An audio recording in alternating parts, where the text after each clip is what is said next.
ఈరోజైతే మనం పల్లీల పొడి అయితే చేసుకుందాం. ఎట్లా చేసుకోవాలో చూపిస్తా, ఏమేమి ఇంగ్రీడియంట్స్ కావాలో కూడా చూపిస్తా.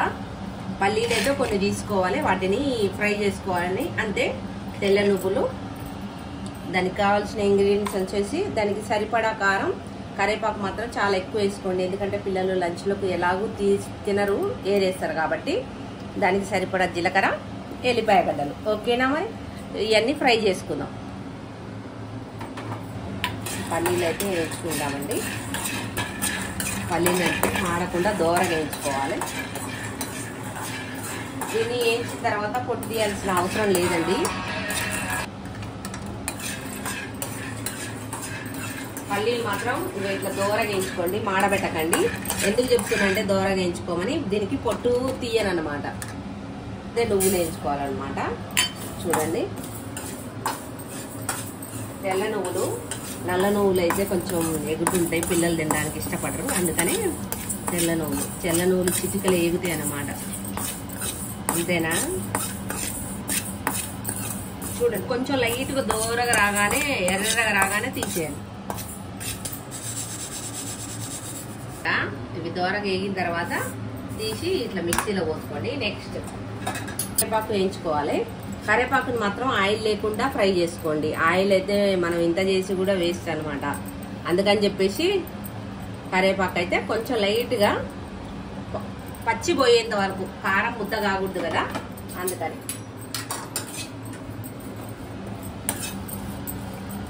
చూడండి, కరివేపాకు అయితే మంచిగా ఏగుతుందండి. కొంచెం లైట్గా పచ్చిపోయేంత వరకు మాత్రమే వేయించుకోండి, చిన్న మంట మీద. మరీ ఎక్కువ వేయించారనుకోండి, దాంట్లో ఉన్న మంచి క్వాలిటీస్ అన్ని వెళ్ళిపోతాయి అన్నమాట. ఓకే, చాలు, ఈ మాత్రం వేగితే చాలు. ఫ్రై అయిపోయింది చూడండి, ఇట్లా కొంచెం మంచి చక్కగా. ఇంకా దీన్ని ఏమంటే దీంట్లో కళాయిలో పోసుకోవాలి. కళాయిల నుంచి మిక్సీ జార్లో పోసేసినాం కదా. తర్వాత నెక్స్ట్ వెంటనే జీలకర్ర లైట్గా అండి, అసలు దూరం కావాల్సిన అవసరం లేదు, జస్ట్ అట్లా వేడి చూపించి తీసేసేయాలన్నమాట. ఓకేనా? చూడండి, వేయించుతా ఒక్క సెకండ్ చాలు, ఇట్లా జస్ట్. సరే, దీనికైతే వేడి జరిగిందండి, బంద్ చేస్తున్నా ఇక. ఓకేనా? మరి ఇవన్నీ కొంచెం సేపు ఒక 5 minutes చల్లారనిద్దాం. ఎందుకంటే ఇప్పుడు నేను మిక్సీలో ఇవన్నీ వేసిన కదండి, పల్లీలు, నువ్వులు, కరివేపాకు ఇవన్నీ వేసాను కదా. దీంతో పాటు ఈ జీలకర్ర కూడా, ఇవన్నీ మిక్సీ పట్టాలి కాబట్టి కొంచెం లైట్గా వేడి ఉంటాయి కాబట్టి ఇది చల్లారిన తర్వాత మిక్సీ వేద్దాం.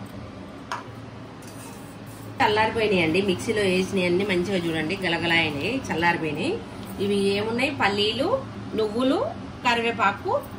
ఇప్పుడు చూడండి, ఇది వచ్చేసి జీలకర్ర, దీంట్లో అంతే వెల్లుల్లి,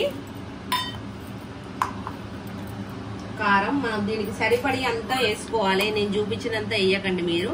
మీరు క్వాంటిటీ, పల్లీలు నువ్వులు క్వాంటిటీని బట్టి కారం యాడ్ చేసుకోండి. ఓకేనా అండి? అంతే. కారం వేసిన తర్వాత రుచికి సరిపడా ఉప్పు కూడా వేసుకోండి.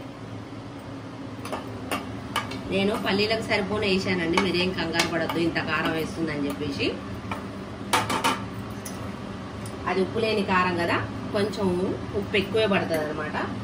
ఇట్లా దీంట్లో మాత్రం ప్రజెంట్ ఇవన్నీ వేస్తారనమాట ఐటమ్స్. ఇంకా కొంచెం టేస్ట్ కావాలనుకున్న వాళ్ళు ఏం చేయాలంటే కొంచెం ఇంత చింతపండు రెబ్బ ఒక్కటి దాంట్లో వేసుకోవాలన్నమాట. లేదు దాన్ని అవాయిడ్ చేస్తా అనుకునే వాళ్ళు మాత్రం ఇంతే మిక్సీకి వేసుకోవాలి. ఓకేనా అండి? దీన్ని మిక్సీకి వేసి చూపిస్తాం. అన్ని మిక్సీకి వేద్దామండి. ఇవన్నీ ఐటమ్స్ అన్ని ఇందులో వేసినాం కదా.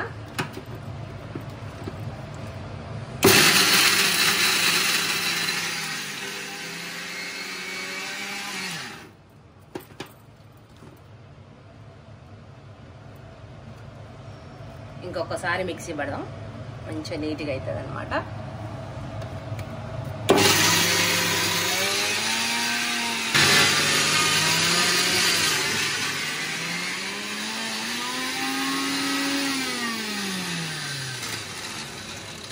కారపొడి మిక్సీ పట్టడం అయితే అయిపోయింది అనమాట. చూడండి, ఒకసారి చూస్తా, ఎంత బాగుంటుందండి ఈ పొడి. ఇప్పుడు నేను ఎందుకు చేసిందంటే దీనికి రీజన్ కూడా చెప్తా వినండి. ఇప్పుడు కొంచెం లైట్గా వానలు పడుతున్నాయి కదండి, ఈ పొడి అసలు ఒక్కసారి చేసుకొని తినండి. నేను చెప్పడం కాదు, మీరు ఈ సీజన్లో మాత్రం ఈ కారపొడి చేసుకొని తిన్నారనుకోండి, చూడండి అసలు ఎంత బాగుంటుందంటే నేను చెప్పాల్సిన అవసరమే లేదు, మీరే చెప్తారు. బాగుందో లేదో కూడా కామెంట్ చేయొచ్చు అనమాట. ఓకేనా? ఒకసారి టేస్ట్ చేద్దాం ఎట్లా ఉందో, అన్ని ఇంగ్రీడియంట్స్ సరిపోయినాయా లేదా. చూడండి, కారం మాత్రం ఇట్లా కొంచెం పొడి పొడిలాడాలండి, ఎందుకంటే మనం కంటైనర్లో స్టోర్ చేసుకుంటాం కాబట్టి ఖరాబ్ కాకుండా ఉంటుంది అనమాట.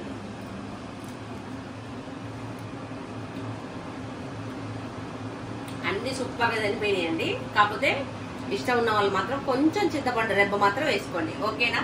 ఈ పొడి మాత్రం మీకు నచ్చినట్లయితే, ఎంతమందికి నచ్చిందో లైక్ చేయండి, షేర్ చేయండి, కామెంట్ చేయండి. ఓకేనా అండి? బాయ్.